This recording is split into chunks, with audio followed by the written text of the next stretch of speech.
Assalamualaikum warahmatullahi wabarakatuh. Hai teman-teman.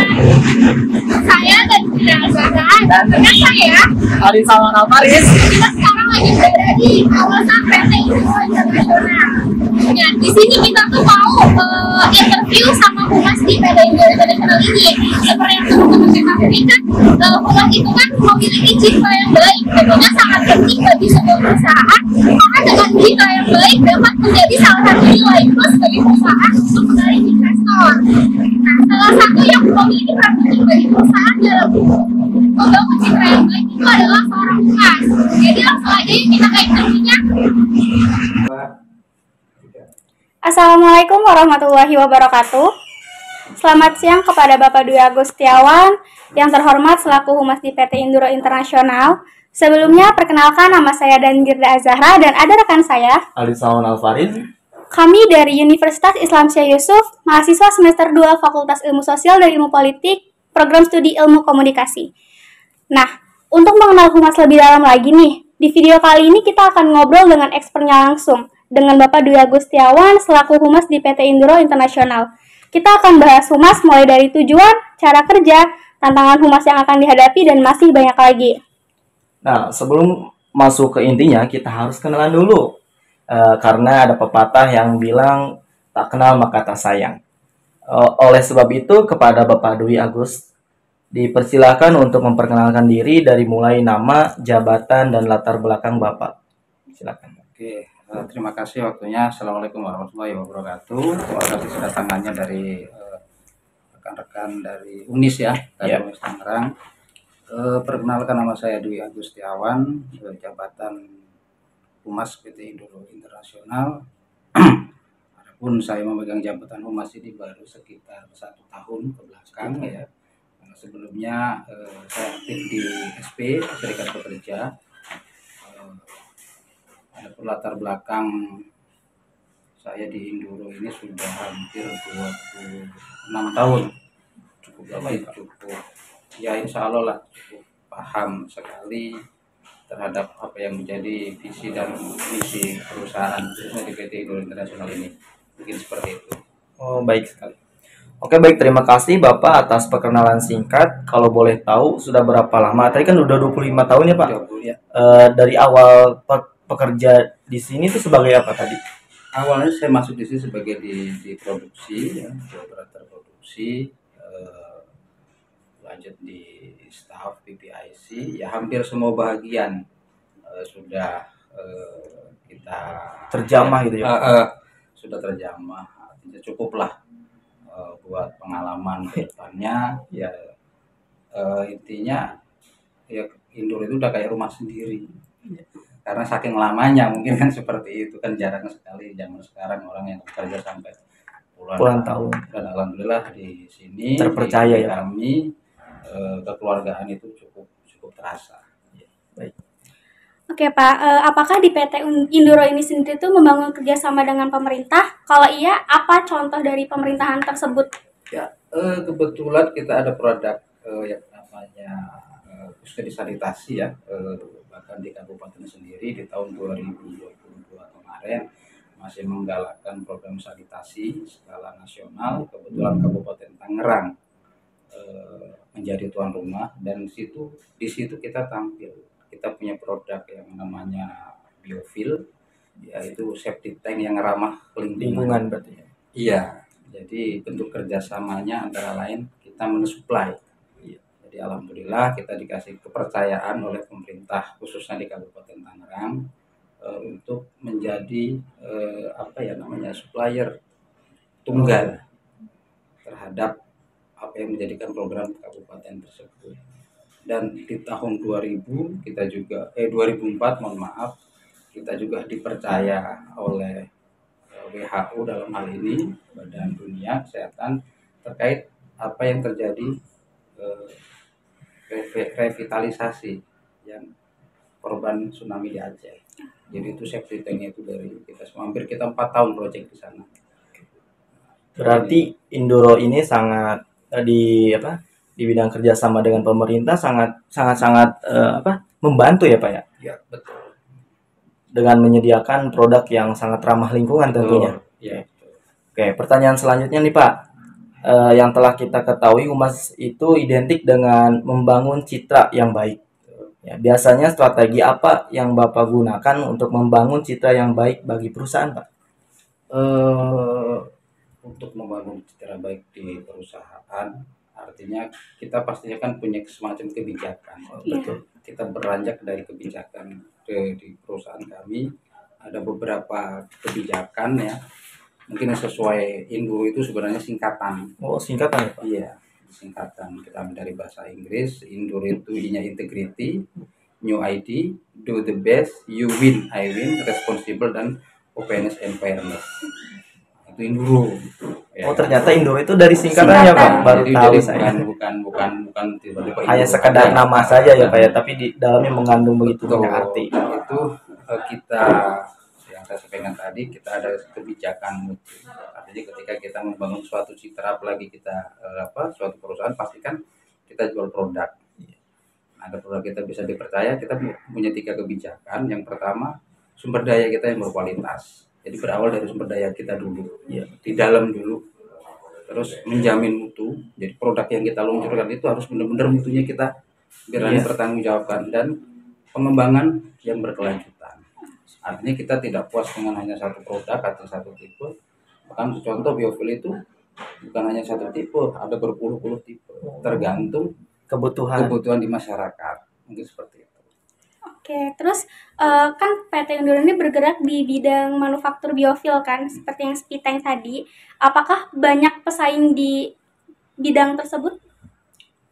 Kalau bicara pesaing, karena kita udah masuk ke pasar global, pastinya ya.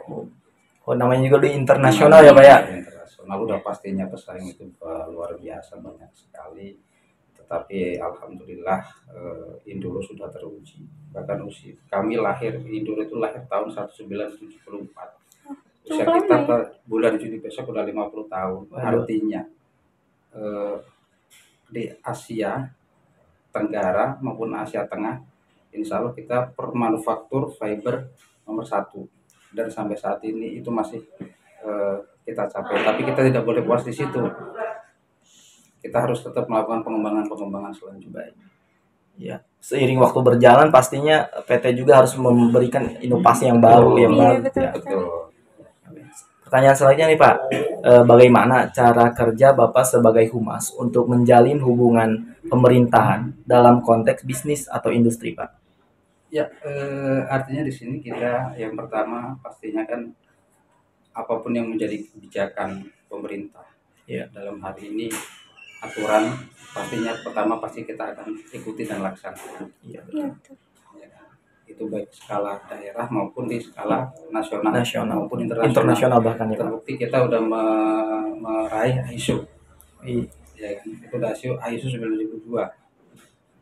Kita ikut berpartisipasi dalam kegiatan-kegiatan yang ada di pemerintahan. Contoh ketika di Kabupaten Tangerang khususnya melakukan hari ulang tahun, kita berpartisipasi dengan kita membuka bazar produk di situ. Iya. Yang terakhir kemarin kita membuka ada yang mangrove yang di Ketapang, kita bikin taman biofil di situ. Artinya kita selalu support ketika ada event-event pemerintah yang terkait sanitasi ataupun perumahan ya, biasanya kita pasti selalu hadir. Intinya seperti itu. Berarti kan Bapak punya peran penting banget nih sebagai humas untuk kayak buat komunikasi sama perusahaan-perusahaan di luar sana, terus juga pemerintah. Apa sih maksudnya, kayak gimana cara Bapak sebagai humas itu menjaga hubungan yang baik antara perusahaan dan pihak pemerintahan? Ya, yang pertama tentunya kita selalu mengutamakan komunikasi ya, karena mustahil tanpa komunikasi yang baik semuanya akan berjalan. Ya, apalagi Tangerang terkenal dengan 1001 industri. Iya, tentunya. Tetapi untuk industri manufaktur fiberglass itu bisa dihitung jari. Ya kan? Artinya di sini tetap akan kita utamakan apa yang menjadi etika dalam berkomunikasi.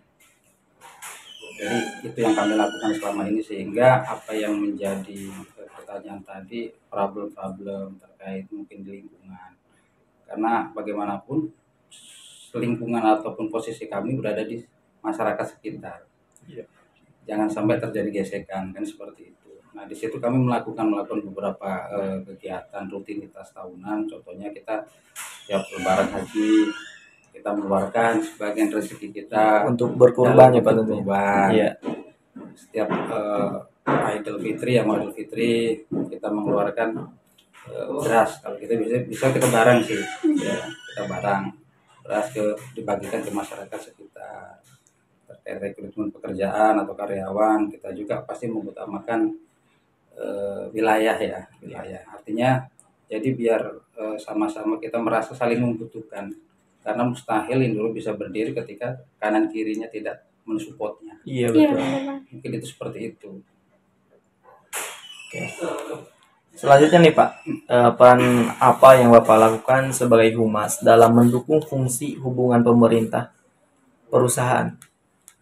Di pemerintahan yang seperti yang sudah sampaikan tadi, kita tentunya berperan aktif ya, berperan aktif dalam setiap kegiatan pemerintah. Tentu yang ada hubungannya dengan produk kami. Oh iya, Ya kalau tidak ada hubungannya dengan produk ya tidak, Pak.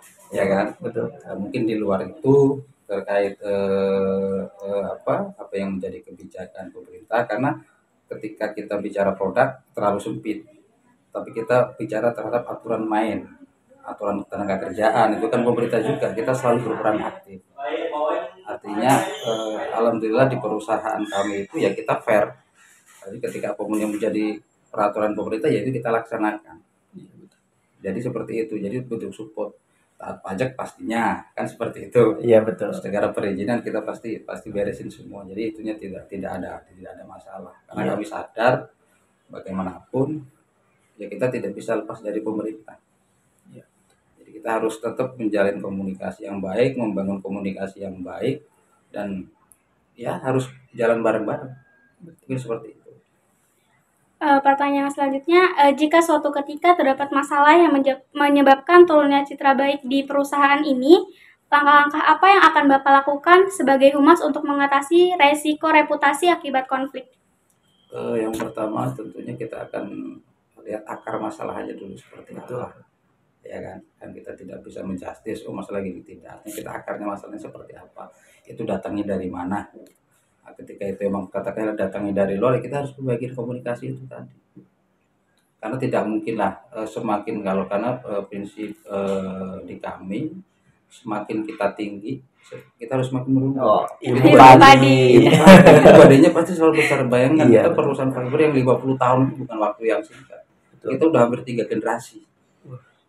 Jadi udah turun temurun, hampir udah cucunya pun udah ada yang kerja di sini.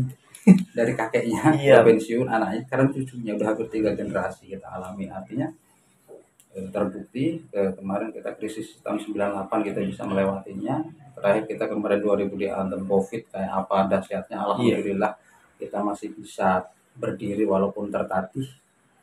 Nah itulah bentuk apa yang menjadi keseriusan, kesungguhan, kerjasama teamwork di PT Indonesia yang solid, yang mudah-mudahan ini bisa kita pertahankan sampai kapan, karena pimpinan kami, direktur tertinggi kami masih mempunyai misi jauh ke depan. Jadi Indro itu nggak boleh sampai besok, sampai 100.000 bahkan 10.000 tahun yang akan datang Indro itu masih ada. Itu yang sebagai motor kami dalam melakukan pekerjaan. Ini seperti itu. Oke.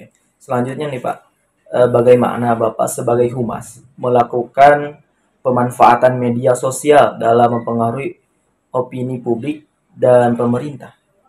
Untuk media sosial terkait opini, tentunya opini yang membangun ya. Iya.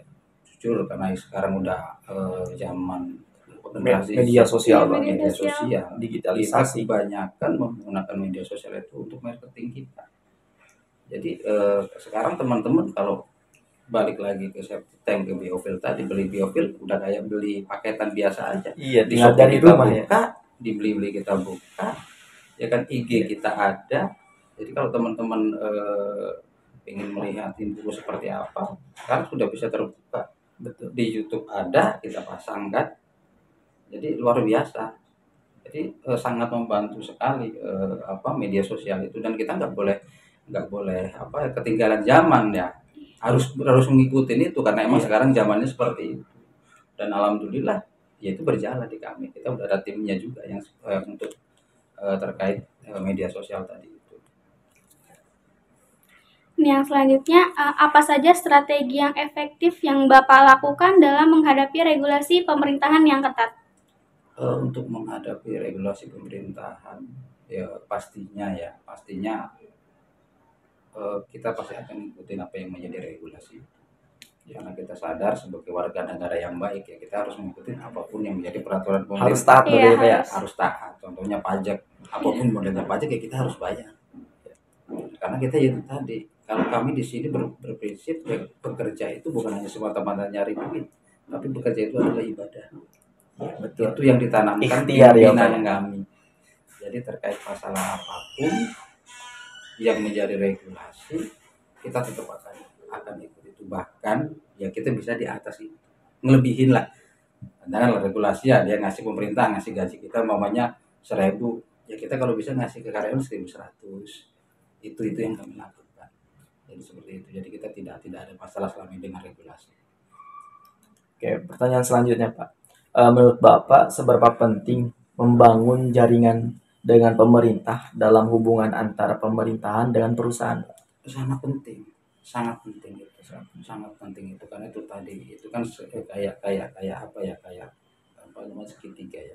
Iya. Ya, di sini ada pemerintah, di sini ada perusahaan. Bahkan kalau di istilah kita ada istilah tripartit. Tripartit itu ada pemerintah, ada perusahaan, ada karyawan. Jadi ini harus sinkron. Nggak bisa ini jalan sendiri-sendiri, nggak bisa. Iya. Perusahaan butuh karyawan, ya kan? Iya. Perusahaan kita juga butuh Pemerintah. perusahaan. Iya. Mereka juga begitu. Jadi ini segitiga yang tidak boleh terpisah. Mereka harus hubungannya harus kuat. Nggak boleh masing-masing rumah ini nggak ketemu. Jadi selama ini kita jalin hubungan dengan 3 pilar itu. Kalau di pemerintah ada TNI, Polri, orang kecamatan itu apa namanya, nah di kita Ya, ada juga staff. sama. Di kita ada pemerintah, ada perusahaan, ada karyawan. Itu harus ketemu hubungannya, Mas. Nggak bisa saling satu sendiri pengen menang sendiri, nggak bisa. Harus ketemu. Jadi selama ini kita pertahankan hubungan itu seharmonis mungkin, namanya di hubungan industrial kalau di kami ya. Jadi hubungan industrial itu harus terjalin secara harmonis. Oke, baik. Yang selanjutnya ada, jika terdapat permasalahan politik di perusahaan, bagaimana cara menangani resiko yang mungkin mempengaruhi operasional perusahaan? Kalau permasalahan politik, mungkin begini, pertanyaannya mungkin ketika emang ya contohnya sekarang 2024 itu banyak investor masuk nahan karena dia pengen tahu kondisi politik di Indonesia seperti apa. Kita pasti berpengaruh. Karena investor juga kan pingin nyaman. Ketika negara ngasih kenyamanan, investor pasti jalan. Iya. Nah, biasanya tuh kalau masa-masa kayak gini nunggu. Investor pasti nunggu, tapi kita tetap meyakinkan investor kita bahwasannya negara kita aman. Nah, itu pentingnya hubungan tadi dengan pemerintah. Bagaimana caranya pemerintah mengasihkan rasa nyaman terhadap investor. Dan dampaknya kan ke kami, ke perusahaan. Ya, karena selain tadi manufacturing kita juga kita bergerak di bidang chemical, piping, tangki yang gunanya untuk chemical. Nah itu bahkan kita udah sampai ke Jepang, sampai ke Amerika Tengah, sampai ke Arab. Ekspor kita sudah sampai ke sana. Makanya untuk lebih jelas di kanal YouTube kami ada produk kita apa aja sih. Di situ teman-teman baru bisa paham. Ternyata ini dulu walaupun kelihatannya kecil tapi sangat luas jangkauannya ya Pak. Sangat luas. Bahkan ke Afrika pun kita masuk. Ini seperti itu. Oke, lanjut. Bagaimana cara Bapak sebagai humas dalam memanfaatkan keterbukaan transparansi dalam hubungan dengan pemerintah, Pak? Ya itu tadi dengan kita kalau sadar itu tadi ngasih contohnya pajak ya, perizinan kayak kita bikin septic tank biofil, kita selalu mengurus perizinannya sampai ke lingkungan hidup ya kan. Makanya kenapa produk kita pasti selalu dipakai pemerintah ya, karena kita tertib gitu loh. Iya. Kan pemerintah kan nggak mungkin dong ngambil yang abal-abal. Iya betul. Pasti kan ngambil yang resmi dong. Iya, yang legal berarti. Nah istilahnya kalau bersertifikasi halal, kita ambil halalnya dulu. Gitu. Iya betul. Nah, itu yang kami lakukan. Jadi kita tidak ada istilah produk kita ditutup-tutupin, nggak ada. Oh harus begini, harus begini. Nah, kita regulasi itu kita ikuti. Dan alhamdulillah ya sampai sekarang kita dipercaya di pemerintahan kan, khususnya di Kabupaten Tangerang, pada umumnya di Indonesia secara umum, secara nasionalnya, ketika ada proyek dari Perkim, dari dinas-dinas yang berhubungan dengan sanitasi, ya pasti ke kita ambil produk. Alhamdulillahnya di situ. Pertamina itu sering ambil piping di kita. Jadi ya itu tadi, karena secara ini kita lengkap lah istilahnya. Bukan kaleng-kaleng, bukan. Iya, tentunya. Kita nggak abal-abal gitu loh. Mungkin itu. Oke, untuk pertanyaan terakhir nih sebelum penutupan, apa yang Humas perusahaan lakukan ketika mendapati adanya kebijakan dari pemerintahan yang merugikan bisnis? Pastinya ketika ada hal seperti itu, ya pastinya kan ya itu tadi, kita akan sampaikan itu, kita akan punya antara pemerintah, perusahaan itu kan ada semacam kumpulan ya, kita ada Asosiasi Pengusaha di Indonesia, APindo, kita gabung di APindo, ya kita akan menyampaikan keresahan kita ke organisasi kita dong. Bilangin dong ke pemerintah lo, kita nggak sanggup nih, iya, kasihan teman-teman kalau sampai kita collab umpamanya. Artinya kita akan pakai regulasi, karena bagaimanapun perusahaan juga mempunyai organisasi di APindo, kita Pengusaha Indonesia, dan kita anggota yang aktif di APindo.